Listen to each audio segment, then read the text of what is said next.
Have you ever felt, well, just stuck? You know that feeling like there's some invisible force holding you in a job you don't love or a relationship that's past its prime? Today, we're going to pull back the curtain on those hidden forces. We're going to learn how to decode the signals your own mind and body are sending you so you can finally start to get unstuck. Let's dive in. So, let me ask you a quick question. Why does losing $10 feel so much worse than how good it feels to find $10? I mean, it's the same amount, right? But it turns out the pain of that loss feels about 2 to 3 times more powerful. And that little quirk in our brains, well, it's a massive clue to understanding why we stay stuck. And this thing, it has a name. It's called loss aversion. And trust me, it's not just about money. It's this deep, powerful survival program running in the background of our minds, and it affects pretty much every big decision we make. It's the real reason we cling to what's familiar, even when we know deep down it's not making us happy. So here's our game plan for today. First, we're going to tackle that invisible force that keeps us pinned down. Then we'll get practical and look at the hidden cost of clutter. After that, we'll actually decode the formula for stress. Yep, there's an equation, and learn the 4 languages it uses to talk to us. And finally, we'll put it all together to build your very own resilience toolkit. All right, let's jump right into part 1, the invisible force pinning you. We're about to see how this whole loss aversion thing plays out in the real world and how it stops us from making the changes we say we want. So here's the crazy part. Because of loss aversion, our brain sets this incredibly high bar. It demands that a new opportunity, a new job, a new city, whatever, has to seem 2 to 3 times better than what we have right now before we'll even think about taking the risk. It's no wonder we get stuck. We're anchored to the familiar, even when the familiar kind of sucks. But let's just flip that idea on its head for a second. What if we are looking at loss all wrong? I mean, instead of seeing it as this scary ending, what if it's actually just clearing the way? What if letting go of something is the only way to make space for something new, and maybe even better, to come in? And this is where our brain totally trips us up. Our foresight is just terrible. We look ahead and we imagine the worst. But then, when we look back, hindsight is 20/20, right? We almost always see that losing that job or ending that relationship was the best thing that could have happened. It created the opening we needed. Our survival brain just completely forgets how incredibly resilient we actually are.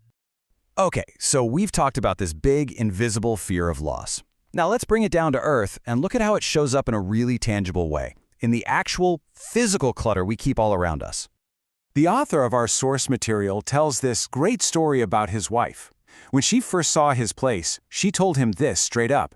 And, it's a perfect way to describe so many of us. We want simplicity. We read about it. We admire it. But our homes tell a different story. We're minimalist wannabes. I mean, just look at this. He had 16 types of tea he never even touched. She had 2 that she absolutely loved and drank every day. And we do this with everything, don't we? From clothes we never wear to friendships that have run their course. We hold on to all this stuff that just takes up space, and it literally prevents the things we might truly love from finding a home in our lives. And here's the real kicker. All that stuff, the broken humidifier in the corner, the box of old cables, those jeans that haven't fit in 5 years, they're not just sitting there. They are actively stressing you out. Every time your eye catches them, it's a tiny little poke, a reminder of an unfinished task, a decision you haven't made. It's a constant, low-level drain on your energy. Okay, so we've talked about the external stuff, the clutter that drains us. Now let's turn our attention inward. Let's actually decode the mechanics of stress itself. Because it's not some big, scary mystery. It's actually a formula, and once you understand it, you can manage it. This whole idea actually comes from physics, which is pretty cool. The stress you feel isn't just about the challenge you're facing. It's the size of that challenge divided by the resources you have to handle it. Your resources are your skills, your experience, your energy, your support system, the whole shebang. It's a simple ratio.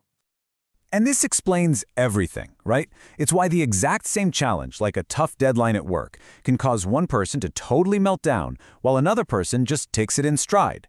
It's not about the deadline, it's about the resources they're bringing to the table. When your resources are high, that stress feels a whole lot smaller. So if stress is just this manageable equation, what's the deal with burnout? What is it that finally pushes us over the edge? Well, it's almost never one big, dramatic thing. The real culprit is accumulation. This is the formula for burnout. See, it's not just one thing.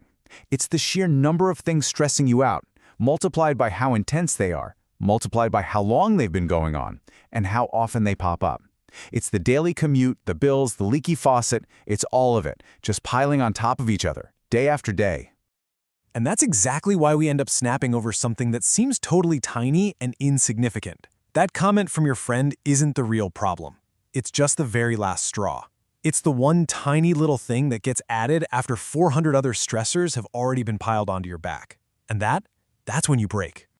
So what do we do about this pileup? How do we stop it before we break? Well, the first step is to learn to listen. Because stress doesn't just yell at us. It communicates with us in 4 very distinct languages, and each one needs a different response. Here they are, the 4 languages. You've got mental stress. That's your racing thoughts, the constant worry. Then there's emotional stress, which is all about your feelings, like anxiety or sadness. Physical stress speaks through your body, the aches, the tension. And finally, spiritual stress is that deeper feeling of being disconnected or off track in your life. Now, this is a really crucial distinction to make, especially between mental and emotional stress. Your anxious thoughts, those what-if scenarios that keep you up at 4 a.m., they are notorious liars. They exaggerate, they catastrophize. But your emotions, they're different. They always tell the truth. If you feel scared, then fear is your reality in that moment. Your feelings are the honest signal, even if the thoughts that triggered them are total fiction.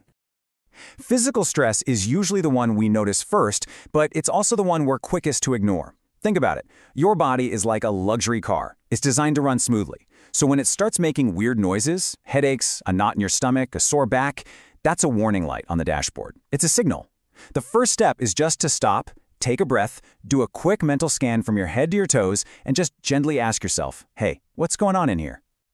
And that brings us to our last section, where we put it all together. Now that we know how to spot the invisible forces and listen to the languages of stress, we can start to proactively build the tools to handle whatever comes our way.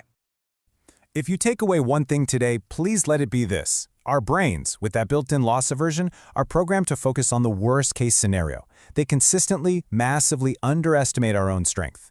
But the simple truth is, you have survived 100% of your worst days so far.